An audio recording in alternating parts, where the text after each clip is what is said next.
Hello everyone, welcome to the Psychology of Dating podcast. You are listening to me, Nadine Newkirk, and I'm both a clinical psychologist and a dating coach.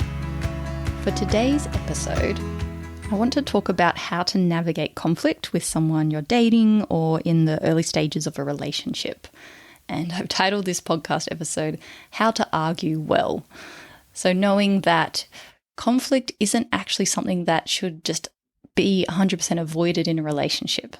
Sometimes people think that if we argue with someone, that's a sign that it's not meant to be. It should always feel easy and we should never have tension or different points of view. And that's not actually the case.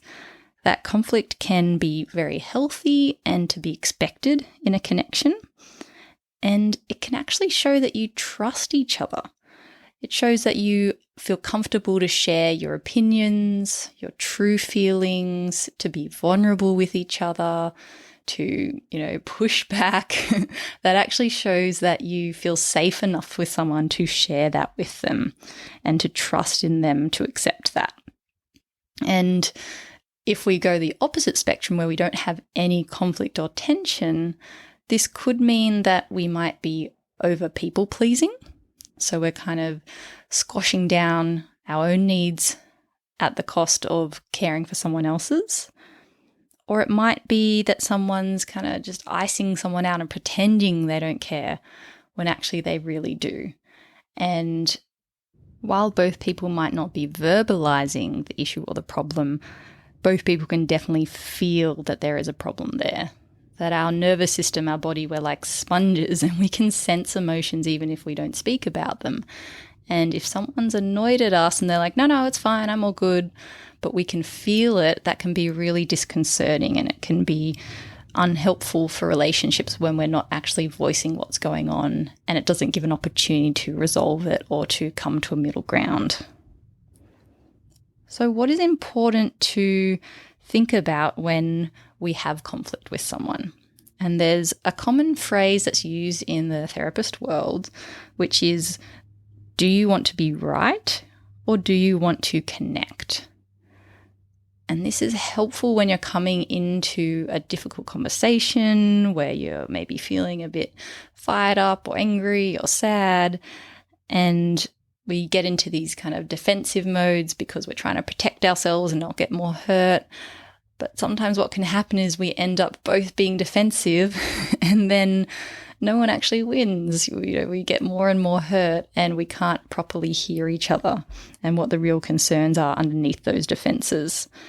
So the saying, do you want to be right or do you want to connect, is looking at, do you want to prioritize winning a point and just having someone say, okay, your opinion is correct? Or do you want to prioritize relating to someone, being able to see their point of view, come to a common ground together to really feel connected? And there's a few different tips to help you come to that connection point when there's some conflict that's arisen. So the first one is to notice what's going on for you. We can't control what another person does or says, but what we can do is be mindful, kind of become aware of what's going on in our thoughts, our feelings, our actions. And if you tailor what you're doing to your values and making your point most effective, we're giving ourselves the best chance that someone else shows up that same way, rather than if we come in straight away pointing fingers, angry, you did this, you did that, kind of blaming. We're more likely to get someone's defenses triggered and we're less likely to be able to resolve what's going on. Some things you can think about to notice what's going on for you is, first of all, being aware of what emotions are coming up. And usually we have survival emotions come up when we're in a romantic relationship and we're feeling really triggered. There's a really great book called Hold Me Tight by Dr. Sue Johnson. And this book talks about attachment relationships. So if you've heard of attachment theory, This is where when you are very young and you were born to your parents, your primary caregivers, we have a need to attach to those people for survival, for safety.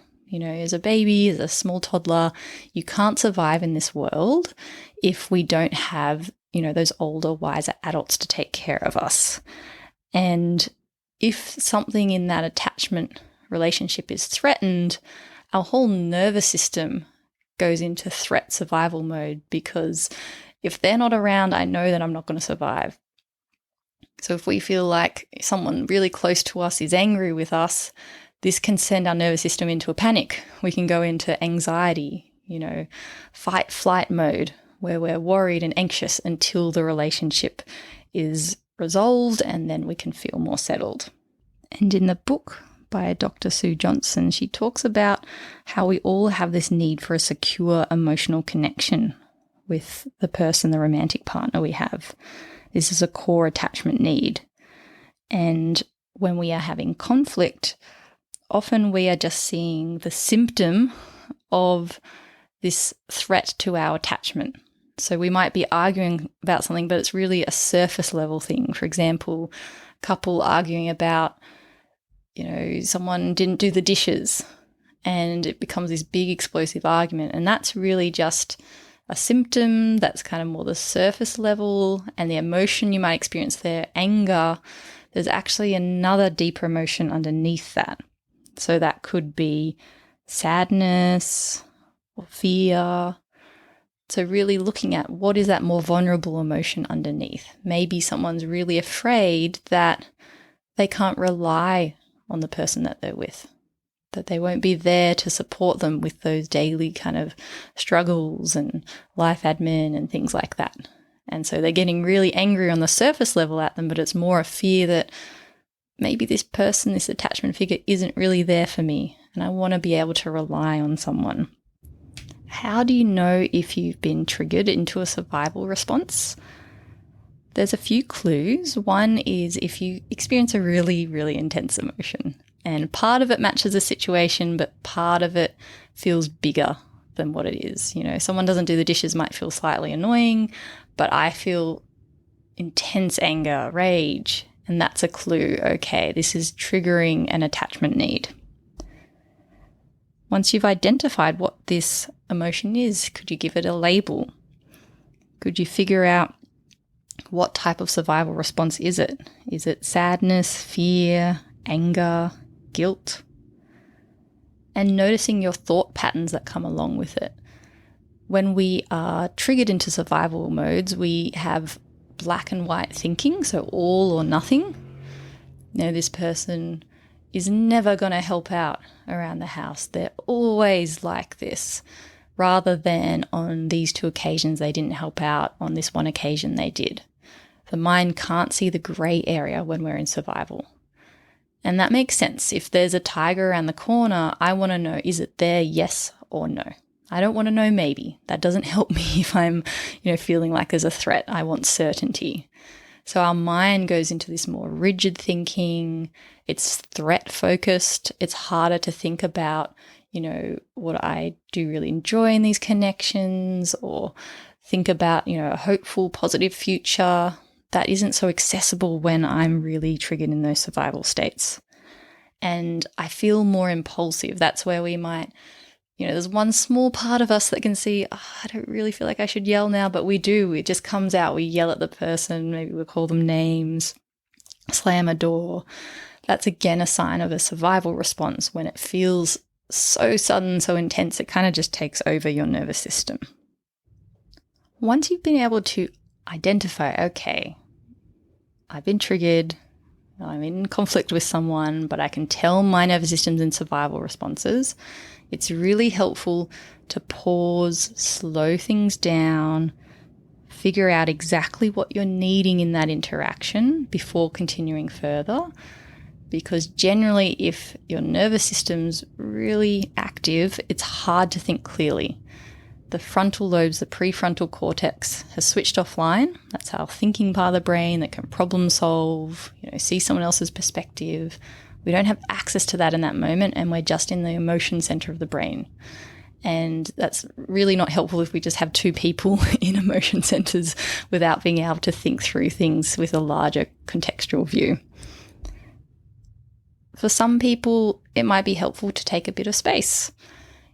Communicating, I'm feeling a lot of intense emotions right now. I'm going to take half an hour to figure things out, and then we can come back to the conversation. So it can be really helpful to let the person know when you're going to come back to the conversation. It could be, a short amount of time. It could be, okay, let's come back to it, tomorrow. But letting the other person know, that generally helps the other person feel safer and, okay, this isn't going to be ignored. This person cares, and we've got a time to come back together. And doing anything that helps settle your nervous system. So this could be breathing exercises, which triggers the parasympathetic nervous system, the calming nervous system. It could be doing a relaxing hobby. It could be going for a walk. It could be distracting yourself and listening to some music, a podcast, a TV show. Anything that brings you back into the moment, to the here and now, reminds you that you're safe, and helps just settle your breathing, settle your heart rate. Remind yourself that this isn't, life, danger, threat here now. Of course, if it is for any circumstances, then you need to take action, contacting emergency supports, etc.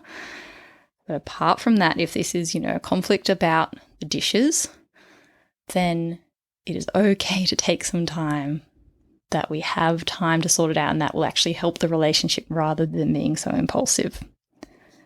So taking some time to let your nervous system settle, and then clarifying, what is my goal when I go back to have a conversation with this person? And in dialectical behavior therapy, they talk about 3 main objectives you could have. So the first one is, I need something from someone. I want to get something from them, or I want to say no to a request. So this might be saying, asserting yourself and telling someone that you need help in the house, and this is what your expectations are, and how does that match for them. And in that case, it's using a script called the Dear Man script. And if you look back to one of my previous podcast episodes, that's how to be assertive in a conversation, but do it in a way where we will be most effective to get clear what our needs are without triggering the other person. And that can help resolve the today issue, the today that's about the dishes. And if you can identify what the underlying vulnerable emotion is, and again, you could read that book, Hold Me Tight. She talks more about how to do that. But that can then help you communicate your attachment need with the person that you are dating or in a relationship with. Saying, for example, I was worried that, you don't care about me, or you're not invested in the relationship because, you're not doing the dishes, kind of understanding where it is coming from. The second goal you might have in an interaction is to maintain your self-respect. So to walk away from a situation thinking, I really had my back, I stuck to my values, and I didn't do something which I regretted or embarrassed myself. I kept my cool, I was able to say my opinion. Regardless how the other person responds, I'm really proud of myself. And in DBT, you can access this self-respect by using the FAST skill. And again, I have another podcast episode which goes over that. And then the third objective you might have in an interaction is how to keep and maintain a healthy relationship. Focusing on, how do I want the other person to feel after I've walked away from this situation? I want them to feel listened to, cared about, heard. And in that case, we want to use the give skill from DBT. And again, I've got another podcast episode on that. But if we can show up and validate someone, hear their perspective, and own up to our part in the conflict, appropriately apologizing, not apologizing for everything, but rather saying, I'm not sorry that I feel angry about this situation, but I am sorry how I acted, that I yelled.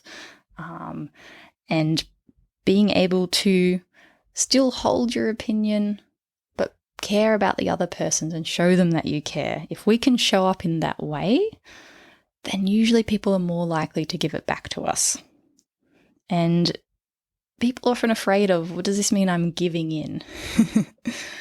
And I thought about that term, giving in. You're giving into the relationship. You're caring about the relationship. You're not neglecting your own needs, opinions, or values. You're keeping those, and you're giving some time, some energy, some care into the connection with the person that you are dating. So to sum up, conflict can be really helpful. You can learn and grow, and after conflict with someone, you can actually feel safer and trust them more. If you were able to be vulnerable and share your truest fears or express your needs and someone respected that and you came to a middle ground, you can both feel a lot stronger in your connection, and you can know that you've got each other's backs. You know, when inevitable tension, you're two different people, of course, you're going to have a mismatch sometimes in your needs or miscommunications, and that's normal.